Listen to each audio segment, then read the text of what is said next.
మనం కొన్ని కంట్రీస్ని మనం చూస్తే సింగపూర్ మనకన్నా అధ్వాన పరిస్థితిలో ఉంటాం. మేము ట్రైనింగ్లో నేషనల్ పోలీస్ అకాడమీ నుంచి 2018లో మేము సింగపూర్ వెళ్ళినప్పుడు అక్కడ లీ కువాన్ యూ ఆయన ఫార్మర్ ప్రైమ్ మినిస్టర్ 1959-60sలో మన ఇండియా కన్నా పూర్వగున్నటువంటి దేశం బై 1980s 90s కల్లా టోటల్ ట్రాన్స్ఫర్మేషన్ వచ్చేసి, అంటే వ్యవస్థలు పనిచేస్తున్నాయి. మీరు చూస్తే చైనా 1970sలో ఉన్న చైనా ఇప్పుడున్న చైనాని మీరు చూడండి, ఒక 40-50 ఏళ్లలో కంట్రీ అంతా ప్రోగ్రెస్ అయింది.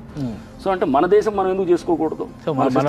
పొలిటికల్ సిస్టమ్స్ బాగానే ఉన్నాయి, పనిచేసే వ్యవస్థలు కూడా పనిచేయాలి. పొలిటికల్ సిస్టమ్స్ లో ప్రాబ్లం ఏం లేదు. ఇదే పొలిటికల్ సిస్టమ్ హైడ్రా క్రియేట్ అయింది కదా. అధికారులు చేయాలి, వ్యవస్థలు ఆలోచనతో ఉండాలి, అందరూ ఉండి సమన్వయంతో చేయాలి. ఇప్పుడు కూడా మనం ఇదే కబ్జాలని ఇదే టైప్ ఆఫ్ పర్లేదులే అనుకుంటే మటుకు మన భూమి మనం రేపు ఉన్న ప్లాట్ సెక్యూరిటీ ఉండదు. ఎందుకంటే రేపు భయం లేకుండా ఇష్టానుసారంగా నీ ప్లాట్ని